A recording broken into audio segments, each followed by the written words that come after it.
Son las 7:38. Damos la bienvenida al economista Jaime Carrera, él es el director del Observatorio de la Política Fiscal. Economista Carrera, bienvenido. 6 meses más tiene como periodo el presidente de la República, con una pausa electoral que podría dilatarse por aproximadamente 2 meses, es decir, que el tiempo no le da para cambios radicales en la economía. Quisiera preguntarle si es que se puede hablar ya sobre el estado de situación que se perfila, estado de situación en el que dejará Daniel Noboa al Estado ecuatoriano a la entrega del poder o al hacerse cargo de un nuevo periodo de gobierno. Buenos días, gracias a la invitación. No sé si me escucha. Sí, perfectamente. Perfectamente le escuchamos. Perfecto. Gracias a la invitación. Evidentemente que en este momento la economía está muy afectada por el tema de los apagones. La economía es posible que decrezca.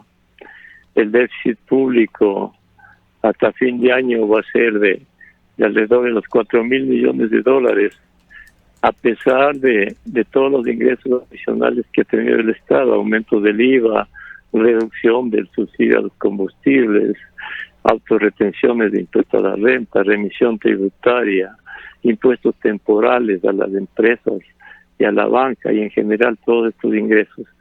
Eso refleja que el tema fiscal es en extremo delicado y que el peso del gasto corriente en el Estado no se puede sostener. Y para el próximo año el problema fiscal va a ser más profundo porque ya no van a haber ingresos adicionales o temporales. La autorretención de impuestos a la renta y otro tipo de cosas no van a existir. Y el déficit el próximo año va a ser alrededor de los 5.000 millones de dólares. Los atrasos del gobierno superarán los 4.000 millones de dólares. Y la economía va a estar en compás de espera porque la inversión privada está detenida, la externa casi no existe y la pública tampoco tiene espacios porque el gasto corriente es demasiado elevado. Pero esto lo venimos repitiendo durante muchos años. Así es que el problema del Ecuador, más allá de la coyuntura de los apagones, es un problema que se hasta durante décadas, ¿no?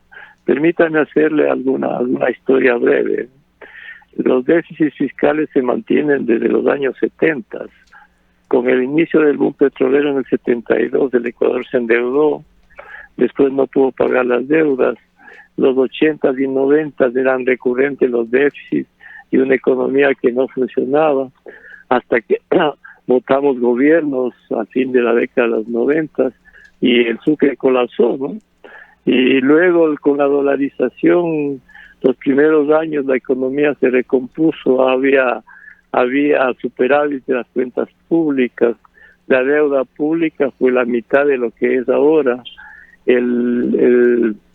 la economía creció, hubo fondos de ahorro, hubo una ley de responsabilidad fiscal que obligaba a que el gasto crezca en función de lo que crece la economía, pero a partir de 2007 se destruyeron todos los fundamentos que exige la dolarización.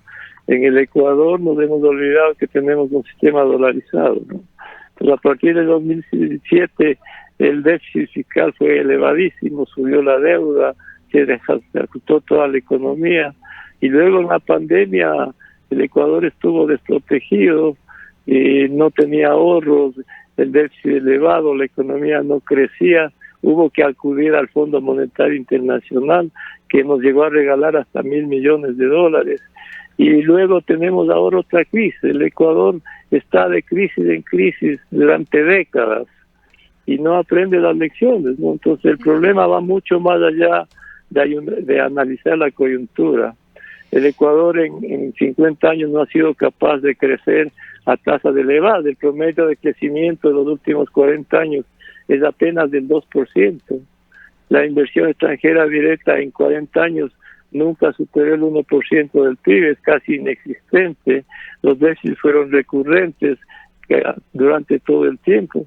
Así es que yo creo que la oportunidad en este momento del Ecuador ante esta oscuridad de la crisis es reflexionar en lo que debe hacer el Ecuador, no tener crisis en el futuro.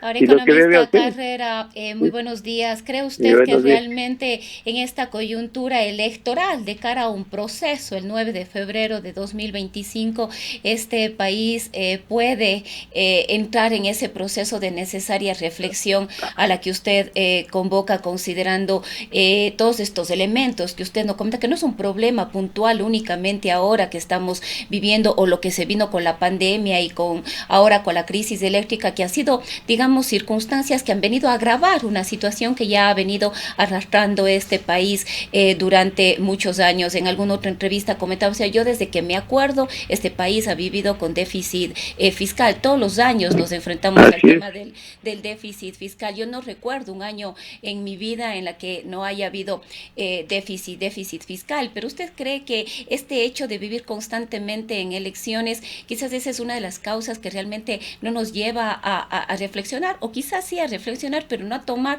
las decisiones que se necesitan? Sí, usted lo dice muy bien, tal vez mejor que yo, ¿no? Efectivamente, estas constantes crisis, los déficits, la inestabilidad económica, política, no le ha llevado al Ecuador a la situación en la que está, ¿no? A una suerte de adicción a su desarrollo. Imagínese que, ¿por qué el gobierno está este rato en el poder? Porque apenas el año anterior se decretó la muerte cruzada para cambiar gobierno. Entonces las crisis son permanentes y el Ecuador no aprende las crisis, ¿no?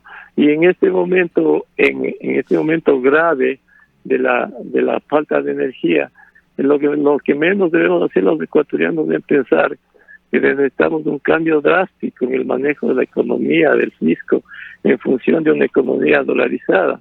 Y yo le invito a reflexionar a usted y a quienes nos escuchan. ¿Por qué estamos en esta situación? Solo le voy a poner dos ejemplos, ¿no? Si el Ecuador, a partir de la dolarización, hubiese mantenido las mismas disciplinas de la dolarización, hubiésemos tenido hoy un país diferente, tal vez como lo es Chile, ¿no? Y le voy a poner solo un dato. A fines del año 2006, el Ecuador acumuló fondos de ahorro por 1.500 millones de dólares.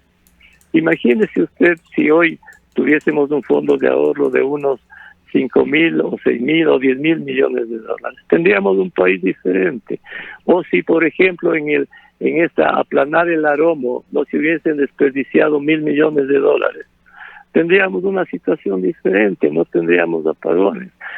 O si los gobiernos no hubiesen quitado de las cuentas eléctricas como 1.000 millones de dólares, o de Petroecuador más de 1.000 millones de dólares para atender el problema fiscal, no tendríamos lo que hoy tenemos.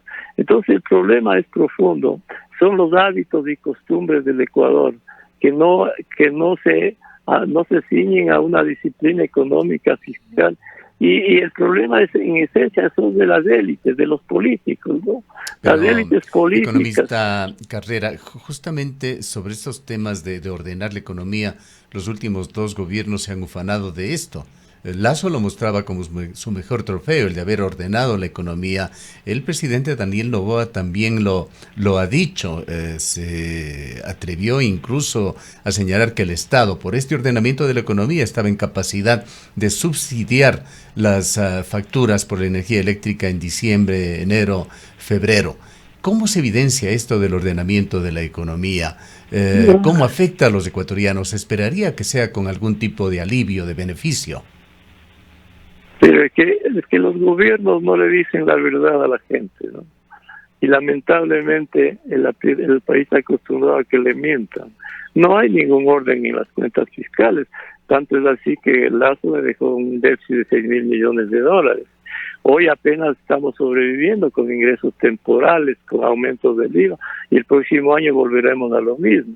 Entonces el tema de fondo es más bien entender en el Ecuador que una economía ordenada y que crezca, un fisco ordenado, es bueno para el progreso del Ecuador. Y en esta reflexión no necesitamos modelos económicos, ¿no? ¿Cómo progresa una familia, mi querida amiga?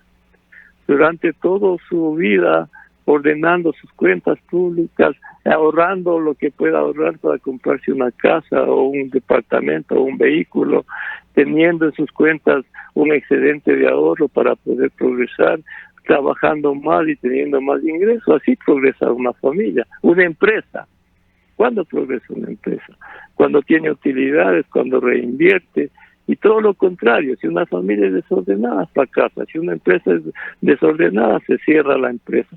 En la misma lectura se requiere para el Ecuador, pero esto no es una tarea de un año ni de dos, es una tarea de varios años. Hemos acumulado tantas distorsiones que ya casi no tenemos capacidad de sobrevivir. Vea usted en este momento. El Ecuador produce apenas $500 al mes por persona. Y uno se pregunta, con $500 al mes de producción, ¿cómo podemos exigir bienestar en el país? ¿Cómo se encuentra el tema de las reservas en el gobierno de Daniel Noboa? Bueno, las reservas han subido, están alrededor de los $8.000 millones, y eso es bueno en una economía dolarista. Pero ¿por qué han subido las reservas? Porque las importaciones han caído de manera importante, y eso refleja la actividad económica, o porque en los meses de agosto, septiembre, ha habido desembolsos del Fondo Monetario, de los multilaterales, que han hecho que las reservas suban. Pero no hay una estabilidad económica sólida durante los años que le permita al Ecuador, al inversionista privado, tener confianza e invertir. Es decir, en esta situación de precariedad fiscal, el Ecuador no tiene como sector público capacidad de inversión. Quien tiene que invertir es en el sector privado. El sector privado necesita confianza, necesita certidumbre, necesita previsibilidad tributaria, seguridad jurídica. Y le decía que el Ecuador produce $500 al mes, hay un ejército de pobres, de desempleados, pero el Ecuador necesita crecer a tasas de por lo menos 5% anual durante unos 10, 20, 30 años de manera constante. Necesita inversiones abundantes en el sector público, en la inversión extranjera directa, pero esto va a demandar disciplinas colectivas durante muchos años. Y el Ecuador no está dispuesto a esto. Con 0,3%, como dice el Fondo Monetario Internacional de Crecimiento en este año, realmente lo que estamos haciendo es ir para atrás. El día de ayer, en una entrevista, su colega Mauricio Pozo, exministro de Economía en dos gobiernos, nos dijo, entre otras cosas, que ahora sí hay indicios de una recesión. ¿Qué significa esto? Pero significa que cuando un país entra en recesión, cuando durante 2 trimestres seguidos la economía decrece, es posible que en este año la economía decrezca. Ya el trimestre del año anterior, de este año, el último trimestre ya decreció, y seguramente el tercer trimestre decrezca, entonces podríamos hablar de recesión. Pero si una economía no crece ni al ritmo siquiera de lo que crece la población, porque la población crece el 1,4% cada año, si la economía crece menos, nos volvemos más pobres todos, ¿no? Pero el fondo del problema es que el Ecuador tiene que crecer a tasas elevadas, y no encontramos ese camino porque los políticos, las élites no contribuyen, ¿no? Si usted analiza en el país, cuando se quiere hacer reformas laborales se oponen los trabajadores, y ligados a un código laboral de hace 80 años. Cuando se quiere establecer condiciones para que haya inversión sana en minería, en petróleo, se oponen los indígenas y otros sectores. Cuando se quiere hacer reformas en la seguridad social, se opone todo el mundo. Entonces, en el Ecuador, todo el mundo se opone a las reformas que conduzcan al desarrollo. Y luego nos lamentamos que hay progreso, que hay pobreza, que hay apagones, que no hay trabajo. Entonces, si el Ecuador no cambia sus hábitos, su mentalidad cultural en todo el desarrollo, vamos a seguir de tumbo en tumbo, y ojalá que en este camino no lleguemos a otra crisis tan severa como la que tuvimos en el año 99, ¿no? Y estas cosas hay que decirlas en el país para que el Ecuador reflexione, porque en economía no hay almuerzo gratis, y no va a haber trabajo sin inversión, no va a haber trabajo sin crecimiento. Economista, sin duda alguna esto tiene un impacto, el no crecimiento de la economía tiene un impacto enormemente negativo en el empleo, en el consumo, vamos a tener mayor migración, pero ¿cómo impacta esto en la dolarización? ¿Hay alguna posibilidad de que la dolarización esté en riesgo? No, la dolarización más bien se constituye este rato en un pilar de sostenimiento de la economía y de la estabilidad. Yo le invito a usted a imaginar qué pasaría el Ecuador en este momento sin dolarización, con apagones, con déficit fiscal, con bajo crecimiento, con pobreza. Tendríamos una hiperinflación, ¿no? Ahora, ¿qué pasa si en una dolarización la economía no crece? El precio es aumento de la pobreza y desempleo. Ese es el precio en dolarización si no se crece. Entonces tenemos que entender que la dolarización necesita abundantes flujos de dólares externos y disciplina fiscal. Necesitamos impulsar la inversión extranjera directa, el flujo de capital, las exportaciones petroleras y no petroleras y todo tipo de exportaciones. Es decir, por sentido común, la dolarización funciona con dólares. Y si no hay abundantes dólares, no hay crecimiento. Y el precio de que no haya crecimiento es más desempleo y más pobreza. Esa es la ecuación. Así es que a eso debemos someternos y estar bien claro, ¿no? Ahora hay dos pilares que sostienen este rato la economía, aunque sea en la precariedad que tenemos, es la dolarización y el sistema financiero sólido, ¿no? Porque las remesas migrantes también son, digamos, un insumo importante que cada vez están creciendo más. No, sin duda, las remesas ayudan, pero han ayudado durante muchos años, ¿no? Entonces el problema más bien está en el otro flujo de capitales y en hacer que el Ecuador sea competitivo, porque en dolarización estamos un país altamente competitivo para estar en mejores condiciones del resto del país, porque se necesita ser competitivo para aumentar exportación. Escuchándole a usted, economista Carrera, nos da la idea de que el reloj se hubiese regresado y que estamos a inicios del gobierno de Daniel Noboa con una economía realmente destrozada. ¿Qué le va a quedar hacer a un próximo gobierno? ¿Va a tener que recurrir nuevamente con inventiva a nuevos ingresos temporales? ¿Va a tener que seguir adquiriendo más deuda externa? ¿No es tiempo ya de que Ecuador vaya cambiando en su matriz productiva con cambios significativos para no seguir en lo mismo? Exactamente. El Ecuador tiene que tener un cambio drástico en el manejo de la economía, de las cuentas públicas y en general del sector externo. No puede el Ecuador continuar con déficit elevado, financiando a como dé lugar y a cualquier costo. Esta dinámica tiene que romperse por lo siguiente. Le voy a citar un número, ¿no? Este rato la deuda pública del Ecuador es de alrededor de 80,000 millones de dólares. Por principio, un país cuando tiene superávit, es decir, cuando los ingresos superan a los gastos, tiene superávit y puede pagar sus deudas. Es como en un hogar. Si se endeuda por un carro, entonces tiene que tener más ingresos para pagar el carro y ahorrar. Entonces, si el Ecuador, para pagar los 80,000 millones de dólares de deuda, generase un superávit anual del 1% de PIB, de unos 1,000 millones, necesitaría 66 años para pagar la deuda. Eso le da la dimensión del problema del Ecuador. Entonces, si en el futuro el Ecuador sigue tomando deuda, sigue con déficit fiscal, la deuda sigue aumentando y vamos a tener décadas de estar atados a este endeudamiento que le hace mucho daño al país, ¿no?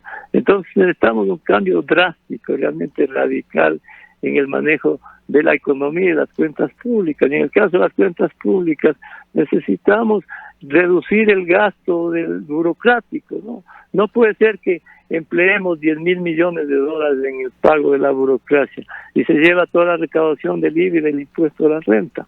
Necesitamos reducir el subsidio del 40% de pensiones de la seguridad social, que significa como 3,000 millones de dólares, pero para eso necesitamos que el IES tenga ingresos. Y para que tenga ingresos hay que hacer reformas, pero toda la gente se opone a las reformas. Necesitamos reducir una serie de ineficiencias del Estado para que no se lleve todos los ingresos de la gente y tengamos que a cada momento estar con reformas tributarias como lo hemos hecho durante 40 años, ¿no? Entonces todo esto significa un cambio realmente radical, profundo, con un liderazgo fuerte y con cambios de la visión de los políticos, porque los políticos son los que le tienen hacia el Ecuador, ¿no? Ese porcentaje de la deuda pública en relación al Producto Interno Bruto, economista Carrera, es un indicador clave de la sostenibilidad de la deuda. ¿Cómo se encuentra Ecuador en este tema? ¿Qué porcentaje del PIB Mire, significa la deuda pública actualmente? Mira, la deuda pública este rato significa el 64% del PIB. Pero a pesar de que renegociamos los bonos basura en la pandemia, que bajó el pago de intereses y el capital, a pesar de que hoy los principales acreedores del Ecuador son el BID, Banco Mundial, el Fondo Monetario, a los que debemos 25.000 millones de dólares, a pesar de que la deuda interna, la mayoría de deuda interna la tiene el Seguro Social, a pesar de todo eso, pagamos por intereses de la deuda interna y externa, pagamos en este año 3.500 millones de dólares, ¿no? Más de lo que se gasta en educación, en salud, en Fuerzas Armadas, en defensa, ¿no? Entonces se le da la idea del peso del servicio de la deuda. Hay un fenómeno adicional que le agradecería nos explique, economista Carrera, la deuda interna de Ecuador. Estamos poniendo en pantalla para quienes nos siguen a través de la internet el porcentaje. Hay una interferencia que le estoy escuchando, alguien está hablando allí. ¿Me escucha mejor ahora? Sí, ahí le escucho. Ya. Le decía que estamos publicando en pantalla para quienes nos siguen en internet la composición de la deuda pública entre externa e interna. Y se observa un fenómeno del año 2019, un 13% era deuda interna, que ha ido evolucionando paulatinamente cada año hasta llegar a un 26% para el año 2023. ¿Qué significa este crecimiento? Bueno, significa que el Ecuador tiene que cada vez más endeudarse para financiar el déficit público. Y esa es la pandemia del país, ¿no? El déficit público es la pandemia del Ecuador. El Ecuador necesita cuentas públicas al menos equilibradas. ¿Y cómo se compone esta deuda? ¿A quién pedimos plata? Los multilaterales, a los multilaterales debemos como 24.000 millones de dólares. Por basura que reestructuramos en la pandemia, les debemos como 15.000 millones de dólares. A los bancos chinos los debemos como 3.000 millones de dólares. Entonces la deuda externa este rato supera los 40.000 millones de dólares. Y la interna, la mayoría de deuda le debemos al Seguro Social, que tiene bonos por unos 11.000 millones de dólares. Le debemos al Banco Central como 3.000 por el uso de la Reserva Internacional en la época de Correa. Esa deuda la estamos pagando. También debemos al sector privado, porque el Estado ha estado pagando con bonos a los proveedores, a municipios, a prefecturas. Las cuentas por pagar del Estado, del presupuesto, entre el años anterior y este año son como 4.000 millones de dólares. Los certificados de tesorería, estos de cortísimo plazo que emite el Estado a menos de un año, son más de 2.000 millones de dólares. Estos llamados fondos de liquidez, hay unos convenios de liquidez que son como 3.000 millones de dólares. Le explico esto. Cuanto las entidades públicas tienen plata, y principalmente las empresas, Petroecuador, las eléctricas, las empresas petroleras y otras instituciones públicas, cuando ellas tienen saldos en sus cuentas y como el gobierno siempre está sin plata, le quita todas esas platas para financiar el déficit y les deja sin plata a las entidades públicas para que puedan realizar sus actividades. Allí se deben 3.000 millones de dólares. Mire, y esto no se ha dicho en el país. Economista Carrera, ¿y qué nos puede decir usted sobre el tema de reducir el tamaño del Estado? Que es un tema sobre el cual se ha dejado de hablar. Y Estado considerado no solamente como el poder central, también de esos casi 250 municipios en el país, la gran mayoría de ellos con muy poco control, con descontrol, más bien que malgastan mucha parte de las asignaciones públicas. Sí, es de lo que le mencionaba hace poco, ¿no? En el Estado central es necesario reducir la burocracia pública, eso es inevitable, ¿no? Reducir el peso que tiene la seguridad social en el Estado, reducir algunos subsidios que hay subsidios al diésel, al eléctrico, reducir algunos algunos gastos adicionales que tiene el Estado. Y en todo el sector público, en las empresas públicas, bueno, todos sabemos que las empresas públicas tienen privilegios inadecuados, ¿no? Entonces significan un peso para todo el sector público. Y el otro gasto importante que pesa sobre las cuentas públicas es el subsidio a los combustibles, ¿no? Todavía el subsidio al diésel sigue siendo un subsidio importante.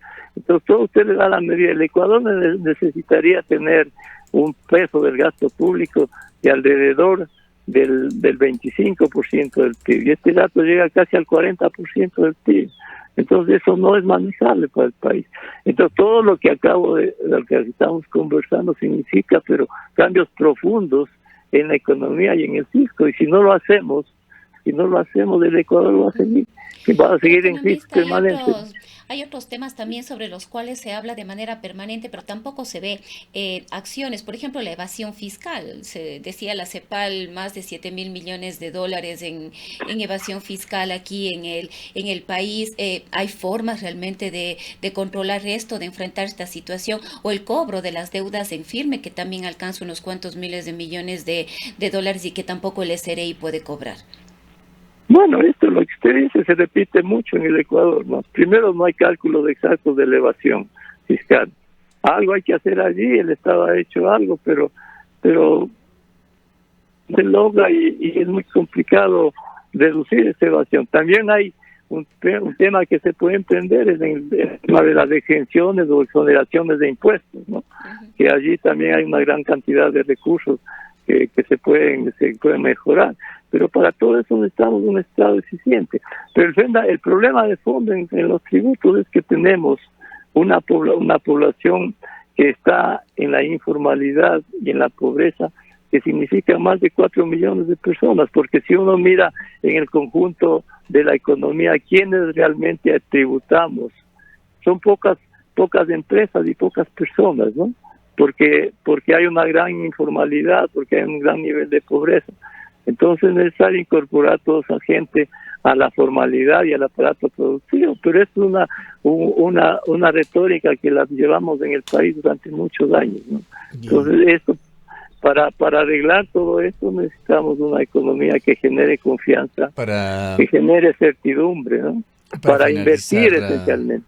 Para finalizar, economista Carrera, ¿qué riesgo de incumplimiento con respecto a sus obligaciones tiene el Ecuador? Un país con una carga de deuda tan alta como la que usted señala, 80.000 millones de dólares, corre riesgo de incumplir con sus obligaciones, y esto de alguna manera se ha ido reflejando en ese riesgo país que en las últimas semanas ha seguido subiendo. Sí, y este es un riesgo permanente en el Ecuador, porque como usted lo dice, el riesgo país ayer cerró en 1.295 puntos, lo que quiere decir que el Ecuador no tiene un buen mensaje, una percepción de solidez de sus cuentas para pagar sus deudas, ¿no? Y eso es evidente. Si estamos hablando de un déficit importante, si hay una economía que no crece, que a lo mejor crezca, entonces lo más probable es que los inversores, los tenedores de deuda estén pensando que el Ecuador no va a pagar sus deudas. Ahora, ¿qué pasa en el tema de la deuda? El próximo año las deudas mayores son a los multilaterales. Del 2026 hay que pagar 1.000 millones del capital de los bonos basura reestructurados. Allí hay que ver qué programa el próximo año, qué programa fiscal y económico serio implementa el próximo gobierno para generar certidumbre y disminuir los riesgos de no pagar la deuda, y sobre todas las cosas bajar el riesgo del país, bajar el déficit, para que el Ecuador tome otro rumbo, ¿no? Caso contrario, es posible que estemos abocados nuevamente a problemas de servicio de la deuda externa, ¿no? Y interna. En este año, mire usted que entre amortizaciones de intereses de la deuda interna y externa se pagan como 8.000 millones de dólares en una economía que no funciona. Es una cantidad muy grande de dinero. Un panorama muy preocupante tiene Ecuador. Así es, muy preocupante definitivamente, y de eso no hay plena conciencia en el país, lamentablemente, ¿no? Bien. Le agradecemos mucho por habernos atendido, economista Carrera. Ha sido un gusto, un placer. El economista Jaime Carrera es el director del Observatorio de la Política Fiscal. Son las 8:07. Data País, una plataforma